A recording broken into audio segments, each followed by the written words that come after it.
All of them. When I was in jail, the amount of letters I got from people, and it was just names of, and I'm not comparing myself to these people. This is the letters I got of Nelson Mandela, Martin Luther King, Malcolm X, Muhammad Ali, everyone who was unjustly imprisoned. Everyone's gone to jail. Because when you stand up for something, they end up trying to put you in jail. When you're a good person trying to do good, the evil, the matrix as a whole is going to try and throw you in jail. That's what they do. That's the punishment for it. And history's always been the same. It's always been a small group of outgunned people who stand up, who are to the detriment of themselves, too principled to allow injustice and evil to thrive. And they stand up and they're outgunned and they're outnumbered, but they're like, no, I have to tell the truth. If you play a video game and you're the good guy, when you get to the boss at the end, he has more life than you. He has more hit points and he moves faster and he's a cheater. He cheats. He cheats. The bad guy cheats, but you still win because you're good. And that's how the battle's always been. I would love for the world to be another way, but I don't think it's ever been that way. I think if you find any time in history, it's always been the same story. And now I'm in the position where, like I said earlier, what am I supposed to do?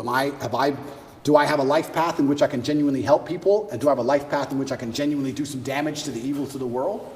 Or am I just going to disappear like a coward and let them lie about me and do my time and shut up and delete my Twitter account and just go away? You know how sometimes, like, I've been in sales for quite a while. If a guy who doesn't have any responsibilities and he's single, he has a $30,000 a month, boom, he's going to Vegas, having a good time, and then he doesn't work as hard until he runs out of his $30,000. 3 months later, I got to go make the $30,000 again. Oh my God, panic! I got to pay my bills. I'm behind on the phone. Let me buy this watch and make 40 grand. I'm going out again. So it's very inconsistent, right? And then as you're in sales longer, you're like, okay, the profile of somebody that's going to be more consistent is not a single guy. It's a guy that's married, kids, homeowner, and all those three are signs of what? Married, commitment. Homeowner, commitment, responsibility. Kids, commitment, responsibility. Last time we didn't talk about your kids. At this point, I think it's public video, your daughter running to me, give daddy a kiss, all this stuff. Everybody knows at this point. When you're in jail, sometimes I sit there and I got books on my desk. I'm like 50 books behind, and I like to read. I know you don't talk about reading a lot, but I like to. I'm 50 books behind. But I bet if you're in a place where you're in jail, you're forced to think. You're forced to, Andrew, you don't have the phone, you don't have the computer, there is no emergency podcast. Go away and think. You're sitting there, you're like, okay, family, kids, you know, what it's really all about. Those decisions, when you think about your kids, does it influence you to say, oh, what are you doing this? You know, why are you going through all this stuff? Maybe you got to make some changes in your lifestyle. And if yes, in what areas? Or does it say, no, double down even more because I'm fighting for them? And that's a really interesting question. I'll start by saying how thoughts in jail are different than thoughts in the outside world, because this is actually an observation I had. In the outside world, I don't think you carry a thought for very long that you don't want to carry. You can sit and think about something if you want to, but if you don't want to think about something, you just get your phone out. Something pops in your head, oh, I don't do it. You get your phone out and distract yourself, or you get on your laptop, or you call someone, or you do something, right? It's not very often in the real world. It's not very often in the real world you have a thought you don't want in your head, and you have nothing to take it away. You have no phone, you have no outside interaction, you have nowhere to go. What a perspective. Nothing. You're just stuck with it. You're stuck with that thought. So there were times in jail where, for the first time, like I have a lot of mental control, but there was the first time ever I'm battling with my own mind saying, I don't want to think about this. And I'd put another thought in the way. It was on the door. It was knocking on the door all the time. And this is for weeks. Because every day is the same. You never get the outside interaction. And you also, what made it worse is, you never get the answer. You know, like the open loop. If you ever say to somebody, I'm going to tell you something, I'll tell you later. And it bothers them. That's what jail's like, because you might think of something, doesn't matter what it is. I won't say what my thought was, but I'll give you an example. Let's say I thought, when did Constantinople fall? What year? I can't just Google it. I don't know. So it's stuck in your head, right? So if you have this negative thought, you don't know the answer. Normally in life, when you want to know something, you find out. But in jail, you don't.